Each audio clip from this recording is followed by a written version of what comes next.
le maître du cinéma québécois, Denis Arcand. C'est un honneur de le recevoir. Bonjour Denis Arcand. Bonjour. Le déclin de l'Empire américain, les invasions barbares, Oscar du meilleur film en langue étrangère aux États-Unis et César du meilleur film aussi. Et puis la chute de l'Empire américain et tant d'autres films. Et voici Testament, Denis Arcand, qui nous vaut le plaisir de votre présence ici à Paris. C'est un film qui raconte presque, j'allais dire, tout de vous dans ce monde un peu fou qui est en train de s'écrouler de partout. Oui, c'est ça. C'est un testament. C'est le testament d'une époque ou le testament d'un homme. En fait, c'est un testament. Oui, le testament de ce personnage fabuleusement incarné par Rémi Girard à l'écran, qui s'aperçoit que il n'est plus à sa place, que la société veut le dégager. Il est trop vieux. Oui, ou alors il s'aperçoit que on est en train de vivre un changement d'époque, un changement presque, probablement même de civilisation. C'est la civilisation occidentale qui se désintègre, et lui, il appartenait à cette civilisation-là, la civilisation du livre, la civilisation de Jean-Sébastien Bach, la civilisation qui ne compte plus, qui n'est plus là, etc. et tout ça, et il vit ça avec un peu de difficulté, ou en tout cas avec un peu de perplexité. Il se demande où le monde s'en va, qu'est-ce qui va arriver, etc. Oui, c'est un film tendre, corrosif et très drôle. Regardez, Testament, la bande-annonce de Denis Arcand. Je marche un peu tous les jours. Oh, il marche! C'est pas assez. Mais non! Le cardio, faut pousser la machine, Jean-Michel. Faut pousser la machine. Dans la catégorie hommage à nos aînés. Allô? Non, je pense pas que c'est un téléphone, ça. Suzanne Francaire, directrice de l'institution ici. Je remarque que vous visitez assez souvent M. Bouchard. Madame. Quoi? Madame, allez vous faire foutre. Oh my God, est-ce qu'il y a des médias? J'en ai pas vu encore. C'est bizarre parce que d'habitude, la vermine arrive assez rapidement. Bonjour. Hi. There's a painting in there that's an insult to First Nations. Vous êtes sûr? C'est quelque chose, ça, madame. Mais la réalité, c'est... Madame, on gouverne pas avec la réalité, on gouverne avec les apparences. L'année qui vient de s'écrouler, de s'écouler, On peut plus fier à personne! J'ai l'impression que ça va mal finir, tout ça. De temps en temps, faut poser des gestes gratuits de bonté.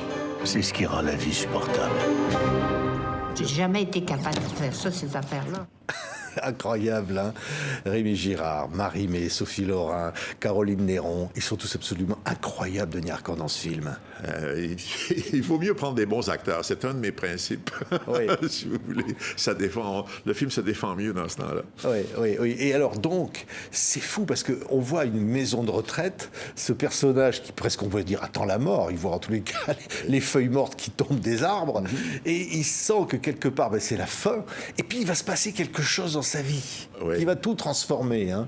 Il va se passer quelque chose de tout à fait inattendu, c'est-à-dire que dans cette maison de retraite, il y a une murale sur un mur dont personne ne s'occupe, qui est là depuis longtemps, qui est un peu effacée par le temps. Et arrivent des protestataires qui disent « Cette murale est une insulte aux peuples autochtones canadiens. Nous ne quitterons pas ce lieu tant que vous n'aurez pas fait quelque chose. » Et là, ils s'installent et il y a des protestataires et là, tout se déglingue. Oui. On voit d'ailleurs que les protestataires connaissent pratiquement rien à la cause qu'ils défendent, hein. Mais ils sont concernés. Ils sont concernés, c'est ça. C'est ça le mot, hein. C'est des gens qui défendent ce qu'ils croient être le bon droit et ils n'ont pas entièrement tort, sauf que et non même, dans le cas des Autochtones canadiens, il faut qu'ils soient défendus, c'est vrai, etc. Et tout ça, sauf qu'eux ne les connaissent pas très bien.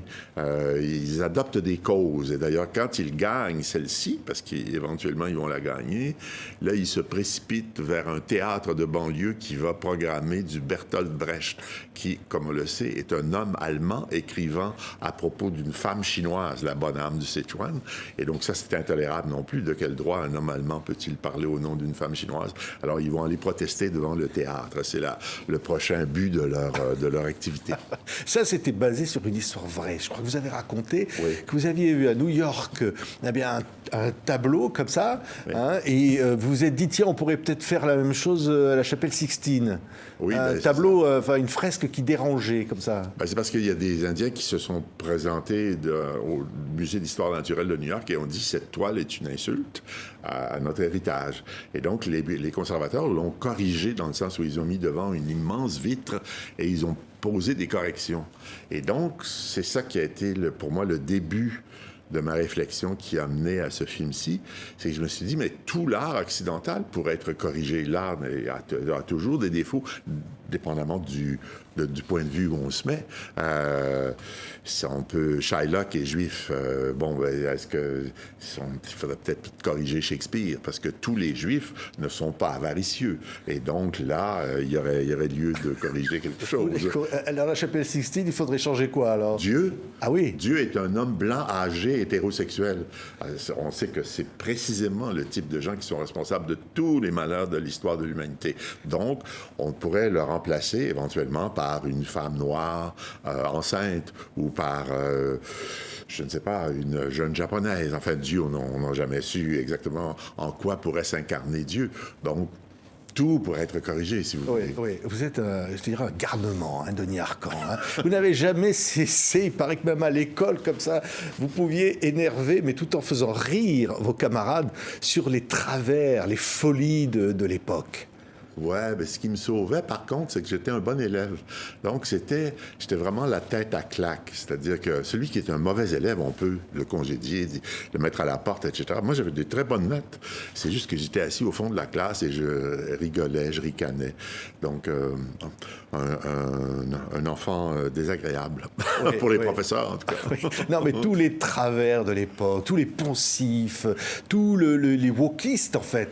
Il y a tout ça dans le film, comme on appelle en bon français, la cancel culture. Oui, en partie, c'est ça, mais parce que c'est la mode de ce temps-ci, donc je m'inquiète pas tant que ça, en fait, c'est pas l'inquiétude, c'est juste, j'ai envie de réfléchir à ça, j'ai envie de faire des plaisanteries à ce sujet-là, j'ai envie de... Puisque pour moi, c'est la façon de... Enfin, c'est rien de nouveau, là. C'est ce que Molière disait il y a des siècles, corriger ses contemporains tout en les divertissant. Alors, il faut que ce soit divertissant, autrement ce serait assommant, autrement ce serait comme un prêche ou quelque chose comme ça. Alors que non, on essaie de faire une comédie, quelque chose de drôle, mais en même temps, derrière, il y a la volonté de dire, avez-vous bien réfléchi à ceci, etc. Oui, non, mais on rit, mais alors beaucoup.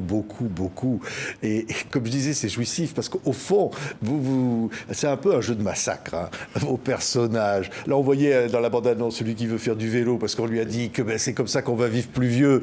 Et voilà. D'abord, il y a deux choses. Les Nord-Américains, en général, ont une peur panique de la mort. La mort ne vit pas proche d'eux. En Europe, c'est moins présent, ça. Alors, en Amérique du Nord, c'est la culture du vivant, la culture de la jeunesse, la culture des muscles, etc. Et la mort n'existe pas. Alors que, bien entendu, elle existe. Elle est toujours là. Et il y a aussi une espèce d'agacement. Je ne sais pas si c'est votre cas. J'ai plein d'amis qui sont des cyclistes, qui font du cyclisme. Oui. Et à chaque fois qu'on les voit, ils sont toujours très, très fiers de vous dire 60 km, vent devant.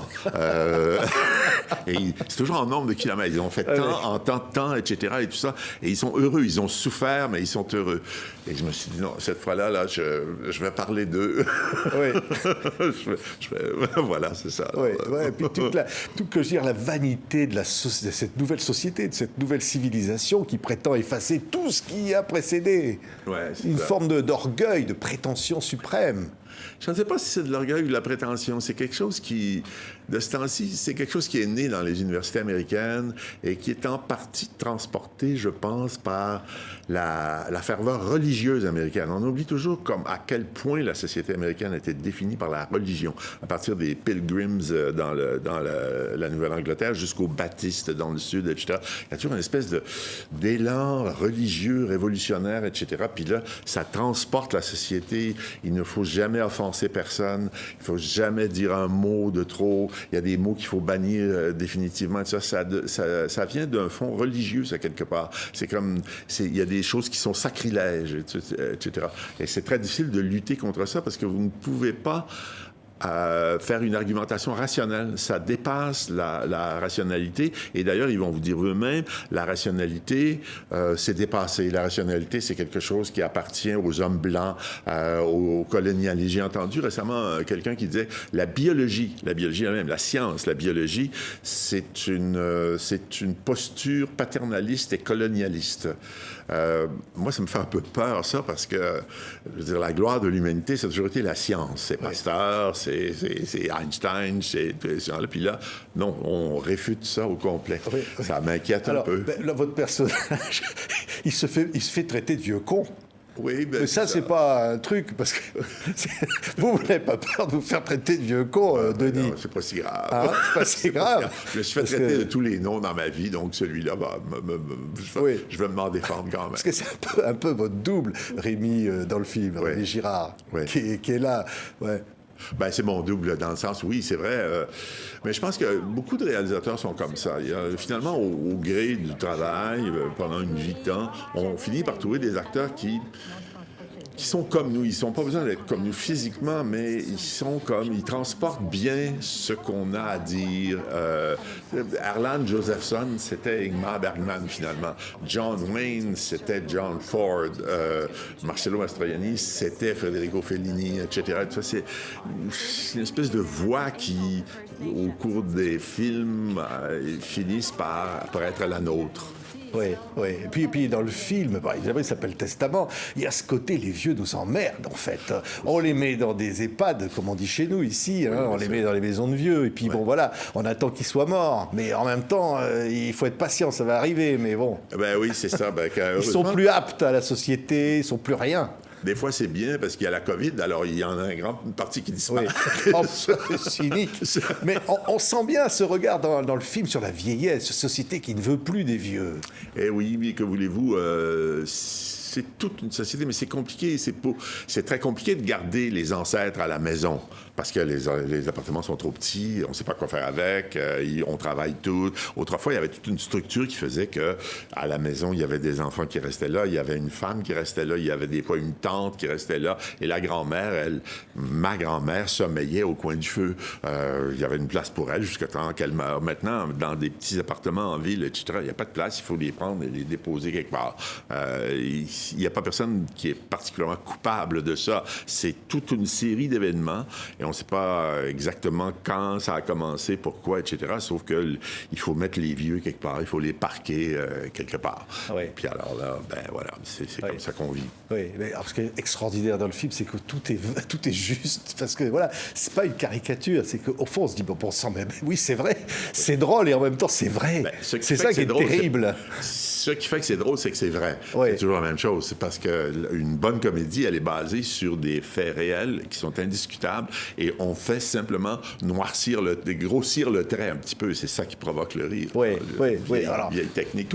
Alors, les hommes politiques, toutes les administrations, ils s'en prennent pour leur grade. Alors, Denis, vous avez dit dans une interview, mais si un homme politique disait vraiment la vérité, il n'y aurait que sa famille qui voterait pour lui. Je crois que c'est ça que vous avez dit. C'est évident. Oui. Bien sûr, ça va de soi. Parce que quand vous êtes en démocratie, et donc vous vous adressez au plus grand nombre, et vous voulez que le plus grand nombre vote pour vous, parce qu'autrement, vous ne serez rien si vous n'êtes pas réélu. Et donc, si vous expliquez aux gens, dans toute l'Europe, l'âge de la retraite, c'est 65 ans, et en Allemagne, c'est 68. Donc, la France devrait aussi se mettre au niveau de l'Europe. On a déjà entendu ça. Bon. Voilà. Et là, les émeutes se déclenchent parce que vous avez commis l'erreur de dire la vérité. La vérité, c'est ça. C'est qu'il fallait s'ajuster sur les autres pays du monde. Bon, si vous dites ça, c'est épouvantable. C'est bon. Et ça... Et vous pouvez multiplier ça par 10 000 autres exemples, et c'est toujours pareil. Donc, alors, ils veulent être élus, donc ils mentent. Ils disent, on va baisser les impôts et on va augmenter les services. Voilà, on va faire ça. Non, on va pas faire ça. On va vous mentir. Et après, alors, on sera réélu. Donc là, on essaiera de trouver autre chose. Dire, on voulait vraiment baisser les impôts, malheureusement. La conjoncture économique a fait que, etc. Et c'est la vie dans tous les pays. Oui. Et c'est pas parce que c'est des gens en soi intrinsèquement malhonnêtes ou mal intentionnés ou tout ça. Et ils ont une logique qui fait qu'il faut qu'ils soient réélus. Puis voilà. Puis aussi, ils emploient des mots avec lesquels eux sont familiers, c'est des acronymes. C'est l'ONU, l'OTAN, la FRAPU, le RIPAL. Puis eux, ils se comprennent parce qu'ils parlent ça entre eux. Sauf que nous, on est là et on se dit, mais de quoi ils parlent? Qu'est-ce qu'ils racontent? Etc. Et donc, ça fait partie aussi de la comédie, si on veut. Oui, non, mais là où on sent bien que vous vous régalez, et vous nous régalez aussi, c'est que vous, comme un miroir, votre film, vos films, et celui-là en particulier qui est formidable, c'est comme un miroir que vous mettez devant la société, comme ça, dit regardez-vous, mais regardez-vous dans le miroir, regardez comment vous êtes. Et ça, c'est... C'est la définition même du théâtre d'après Shakespeare. C'est le discours d'Hamlet aux comédiens, tendez-leur un miroir. Et c'est exactement ça. Il faudrait peut-être modifier Shakespeare. Hein, oui, ça, Shakespeare, c'était ça va pas du tout. Non, la mégère apprivoisée, ça ne se joue plus, c'est terminé. Et puis Shylock, c'est la même chose. La dernière fois que j'ai vu Le Marchand de Venise, et ça fait déjà longtemps, ça fait une dizaine d'années, la directrice du théâtre a commencé par monter sur scène pour expliquer que oui, le personnage principal était juif, mais il fallait pas tirer des conclusions, etc. Ça a demandé une introduction de 20 minutes. Oui. Et maintenant, c'est même plus jouable. Oui. On ne peut pas jouer, ça. Alors, à la Renaissance, on cachait les sexes des statues ou sur les peintures et tout ça. Vous craignez pas qu'un jour, on dira, non, les films de Denis Arcand, on va mettre des bips, on va cacher des... Comment on va faire avec ça? C'est ça. Même ça va donner du boulot, hein? Oui, ça va donner du boulot. Puis en plus, si finalement, en dernière analyse, ça a le même destin que les peintures de Michel-Ange, ça va. Je vais vivre avec ça. Mais il y en a que ça énerve quand ils se voient comme ça, quand ils se disent « Non, mais attendez, c'est pas bien, il ne faut pas dire ça. » Bien sûr, les dévots qui regardaient le Tartuffe, ils étaient hors d'eux, puis ils ont fait interdire la pièce pendant un certain temps. Un des seuls avantages de la royauté, c'est que le roi pouvait dire « Non, moi, ça me plaît, je trouve ça bien, puis on va recommencer, je veux le revoir une autre fois. » Malheureusement, on n'a plus de roi maintenant pour nous défendre. Non, mais qu'est-ce qui va devenir Jean-Michel, c'est votre personnage dans le film, à l'heure de l'intelligence artificielle? Il va falloir qu'il s'y mette. Ah, ça aussi, c'est il n'a pas le choix. C'est ça. C'est un autre problème. Il espère peut-être mourir avant, c'est-à-dire avant que vraiment ça devienne... C'est un bel espoir, mais bon, il risque de devoir passer par l'intelligence artificielle pour s'en sortir. Je ne sais pas s'il vivra, parce que, vous savez, il y a des vieux, à un moment donné, qui refusent de continuer. Ils arrêtent. J'avais un ami qui dit que quand j'ai commencé à écouter de la musique, c'était des 78 tours. Après ça, il y a eu les 33 tours. Après ça, il y a eu les cassettes. Après ça, il y a eu les CD. Et là, j'arrête. Mais non, il n'y a même plus rien du tout. C'est des plateformes. Vous vous adressez à Siri qui va faire jouer une sélection de Spotify. Et lui, il dit non, moi, je démissionne. C'est plus que je peux plus. Donc, peut-être que c'est ça qu'il va faire. Oui. Sinon, je dirais, il va essayer de bidouiller de l'intelligence artificielle d'une façon ou d'une autre. Il va essayer de s'abonner à ChatGPT, puis il ne comprendra pas. Puis il va faire des erreurs, comme les vieux dans le film qui essaient de faire des jeux vidéo parce que le ministère de la Santé a dit que les jeux vidéo, c'était supérieur aux livres pour développer l'activité intellectuelle des gens âgés. Et donc, ils essaient tous de se mettre aux jeux vidéo, mais en fait, ils ne comprennent pas, ils ne savent pas comment ça marche. Mais il y aura peut-être toujours un Jean-Michel comme le personnage du film, ou un Denis Arcand qui, comme Astérix, va résister. Va dire, non, attendez, je ne suis pas encore mort, les gars, attendez. Oui, je sais, je sais lire. Je sais encore lire. Vous savez, alors que c'est plus nécessaire du tout. Maintenant, ChatGPT, il va écrire pour vous et il ne fera pas jamais de faute d'orthographe parce qu'il est corrigé par un autre logiciel qui, lui, corrige uniquement les fautes d'orthographe. Et c'est parfait. Donc, en fait, quand on se plaint que les élèves à l'école n'apprennent plus à lire et à écrire, en fait, ils ont raison. Ils n'ont plus besoin de lire et écrire. La machine va faire ça pour eux. Oui. Peut-être que l'intelligence artificielle pourrait faire un film comme Testament. Non, je crois que c'est pas possible.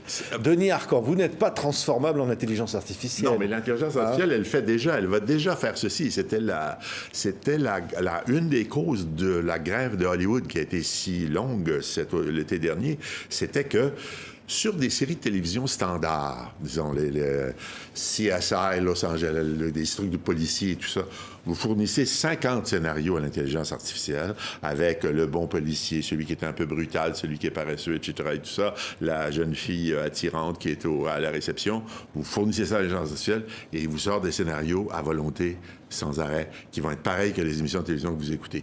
Alors, ça ne va pas remplacer les chefs-d'œuvre, ça c'est sûr. Mais ce que les gens regardent à la petite semaine à la télévision l'intelligence artificielle va être meilleure que les scénaristes qui font ça. Ah oui. C'est sûr. Ça va être la même chose. Je suis pas impatient, moi. Hein, toi, je préfère encore aller voir le Testament, donc le nouveau film de Denis Arcand.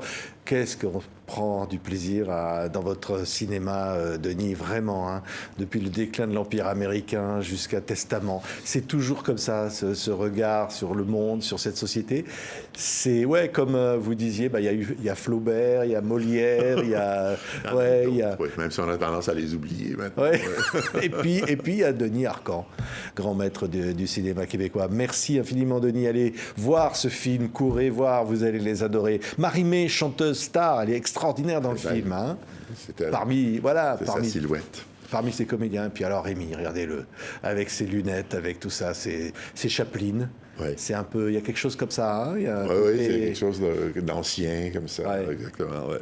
Ouais, un personnage qui erre comme ça dans un monde qui n'est plus le sien, perdu. C'est ça. C'est Testament. Merci infiniment. Merci, Denis Arcand. C'était un plaisir d'être avec vous encore une fois.